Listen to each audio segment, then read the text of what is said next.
Welcome to the football space. Today we're going to be talking about the Manchester United prodigy, Henrik Amass, who went out on loan from the beginning of the season despite Manchester United need of a left wing back. Many would argue this Manchester United's decision was a mistake, but what if it was indeed rather one of the most perfect decisions made in the recent times? Cause as we all know, Manchester United hasn't been what it used to be before now. Will Henrik Amass bring back glory to this great football club? While we are talking about this, we would also be showing you important touches and actions in the last 8 matches. Before we start, please like, share, comment, and most importantly, subscribe to our channel as we are trying to grow. This would mean a lot. Thank you. Right? Let's dive deep into one of the most intriguing loan moves of this championship season, Henrik Amass at Sheffield Wednesday. And I've got to tell you, this is a story that's got layers to it, real depth, because what we're seeing at Hillsborough is a masterclass in development, but also a tale of challenge, adversity, and that raw determination that separates the good from the truly special. Let's talk about the move in context. When Manchester United sanctioned this loan move on the final day of the August transfer window, deadline day no less, there was genuine excitement around Hillsborough. Here's an 18-year-old kid who'd already tasted Premier League football, who'd made his debut on his birthday against Leicester City, and who just won the prestigious Jimmy Murphy Young Player of the Year award at Old Trafford. That's not just any accolade, that's the award that recognizes the best young talent coming through at one of the biggest clubs in world football. Now, Sheffield Wednesday were in a peculiar position. Due to transfer restrictions, Amass was the only senior outfield player they brought in during that entire summer window. Think about that pressure for a second. You're 18 years old, it's your first proper loan move away from your parent club, and you are essentially being asked to be the cavalry for a championship side that's struggling both on and off the pitch. That's enormous expectation. Was there a rocky start? Definitely. His debut, and I remember watching the highlights of this, was the stuff of nightmares. September 13th against Bristol City at home, and within that match, Amass scores an own goal in what becomes a 3-0 defeat. Now, you can talk about baptisms of fire, but that's something else entirely. That's the kind of moment that can break young players. You're trying to impress, trying to show what you can do, and instead you're putting the ball in your own net. The mental fortitude required to come back from that, to dust yourself off and go again, that tells you everything you need to know about this kid's character. How has he transformed? It gets really interesting. Since that debut, and I mean from that very moment, Amass has played every single minute of Sheffield Wednesday's championship campaign. Every single minute. We're talking about 8 consecutive starts where he's been on that pitch for the full 90 minutes. In a league as physically demanding as a championship, where you're playing week in, week out, with that relentless intensity, for an 18-year-old to not just survive but to thrive, that's remarkable. Quickly, let's talk about the game-by-game analysis. Let me break down what we've seen across these matches, because the numbers tell a compelling story. Over his appearances, Amass has accumulated around 878 minutes of action, featuring in 11 matches this season with 1 goal to his name. Now, let's talk about his game by numbers, because this is where it gets technical. His dribbling success rate sits at an impressive 77.8%. That's elite level for a fullback in the championship. He's completing 7 successful dribbles with only 9 touches in the opposition box, which tells you is not just offending, his getting forward, his attacking space. His passing accuracy averages around 71.3% overall, with 92 successful passes, though his long ball accuracy is at 29.4% with 5 accurate long balls. That's an area for development, no question. Defensively, and this is crucial for a left back or left wing back, he's making 9 tackles, winning 31 duels at a 48.4% success rate, and winning 44.4% of his aerial duels with 8-1. He has recorded 6 interceptions and an impressive 34 recoveries. What stands out is that his winning possession in the final third twice, showing that high pressing intensity. He has been dispossessed 10 times and dribbled past 6 times, which at this level, against experienced championship wingers and attackers, is actually quite respectable. I know you want to talk about the Southampton performance. On November 9th was Amass's breakthrough moment. Southampton away, and Southampton, let's remember, are pushing for promotion back to Premier League. Wednesday are 2-0 down, and it's looking like another difficult afternoon. But in that moment, Amass picks up the ball outside the area, drives forward, and absolutely rifles a shot into the bottom left-hand corner past Gavin Bazunu. His first professional goal, his first senior goal, and what a way to open your account. The statistics from that match show his complete performance. 1 goal from an expected goals value of just 0.02. That's overperformance at its finest.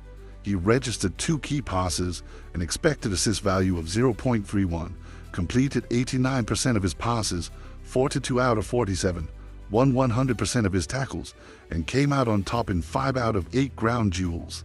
He received a SofaScore rating of 8.2, which will play in a losing team is exceptional. Despite the 3-1 defeat, Amass emerged as Wednesday's standout performer. His coach Henrik Pedersen also has something to say. It was fascinating listening to Henrik Pedersen, the Sheffield Wednesday manager, talk about Amass because he's been incredibly honest and insightful. When Amass first arrived, Pedersen said he was really happy with the signing, describing him as someone in great spirits, focused, joyful, and settling in well. He expressed gratitude to Manchester United for trusting Wednesday with Amass's development, saying we should take pride in this and that United recognizing Hillsborough the right environment was meaningful. But as the weeks have progressed and Pedersen has worked with Amass daily, his analysis has become more nuanced. He told the Star, he has a very, very big potential for sure. He also has a lot to learn, the young man. That's the reality check. Potential is one thing, realizing it is another. Pedersen went deeper, explaining, but he is in the process of learning to be a championship player. We have to remember he has played some Premier League games, but not so much. He has played a lot of under-21s football. This is critical context.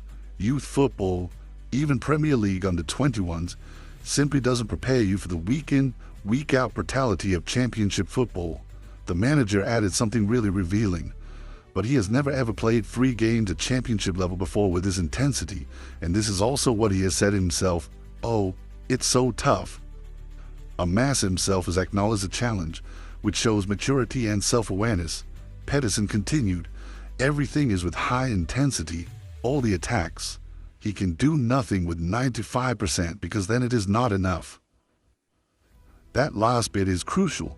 95% isn't enough in the championship. You need to give everything, every single match, every single moment. But Pedersen has been encouraged, but how he has improved and how he has learned, it is fantastic. He is, right now, in the process to go, not from a kid, but from a young man to a man who can play championship football. It is a tough development, but he keeps on going and we will support him. That's high praise, recognizing not just the ability but the mentality and application. On to the challenges. Let's be real about the challenges Amass face because context matters. Sheffield Wednesday are struggling. They are near the bottom of the championship table, battling relegation, dealing with off-field uncertainty. When you're a young player trying to establish yourself, being in a struggling team makes everything harder. You don't have a luxury of being shielded. You're exposed every week. The physical demands have been mentioned. Amass himself admitted the intensity was much tougher than he expected. Coming from under-21 football and limited first-team exposure at United, to suddenly playing 90 minutes every week in one of the most demanding leagues in world football, your body has to adapt quickly. There's no gentle introduction. Tactically, his had to adjust to playing as a left wing-back in Pedersen's system, which requires different positioning, different attacking responsibilities, and a different defensive mindset compared to a traditional left-back role. In the match against Oxford United, for instance, he registered 81% pass accuracy, won 6 ground duels, and won 3 aerial challenges while operating in that wing-back position. That versatility is developing. The January decision. Here's where it gets complicated. Amass's loan deal includes a break clause in January, meaning Manchester United can recall him. And given United's own left-back issues under new manager Ruben Amorim, with injuries to Luke Shaw and others, there's genuine speculation that they might activate that clause. Sheffield Wednesday are understandably concerned. Pedersen has confirmed that talks took place over the weekend following the Southampton match. He is pushing hard for United to allow Amass to stay for the full season, and you can understand why. The kid has become integral to their plans. From Amass's perspective, he said he's really enjoying life at Hillsborough. He has stated, it's about going back as a better player, It's all about helping the team, but doing that helps me as well. I feel like I'm improving every day, and the loan is really helping. That's exactly what you want to hear. A young player focused on development, understanding that helping the team helps him grow, but is also acknowledged that ultimately a final decision rests with Manchester United. He is not pushing for recall, but is not ruling it out either. It's a delicate situation. The broader picture, what we're witnessing with Henrik Amass, is a textbook case of proper loan management and player development. Manchester United identified that despite his talent, he needed consistent first-team football at competitive level. Sheffield Wednesday, despite their struggles, have given him exactly that, a platform to play every week, to make mistakes, to learn, to grow. His player traits are developing nicely. The stats show is in the 48th percentile for touches among fullbacks, 76th percentile for short attempts, 5th percentile for chances created, 80th percentile for aerial duels won, and 37th percentile for defensive contributions. These numbers will fluctuate and hopefully improve as he gains more experience. What's encouraging is that even in a struggling team, facing relegation pressure, dealing with off-field issues, Amass has been one of Sheffield Wednesday's rare positives this season. He has become one of their standout performers, which at 18 years old in your first proper loan is genuinely impressive. Final thoughts. Looking ahead, whether Amass stays at Wednesday for the full season or returns to Manchester United in January, this loan spell has already been valuable. He has scored his first senior goal, played consistent first-team football, experienced the intensity of the championship, and shown he can handle pressure. Henrik Pedersen summed it up perfectly when he described Amass's development as going from a young man to a man who can play championship football. That transformation, that hardening, that's what loans are supposed to achieve. The third youngest goal scorer in the championship this season, playing every minute since his debut despite that nightmare on goal start. That's character, that's resilience, that's potential meeting opportunity. Whatever happens in January, Henrik Amass has announced himself. He is no longer just a promising Manchester United Academy product. Here's a player who's proven he can compete, contribute, and excel at championship level. And for a club like United, who need homegrown talent to step up, that's music to their ears. The question now is, does he continue this journey at Hillsborough, or does he return to Old Trafford to solve their left-back crisis? Either way, the future looks very bright indeed for this young man. Please do enjoy the rest of what we have to show you on every of his touching the matches. And while you're doing that, please like, share, comment, and most importantly, subscribe. Thank you.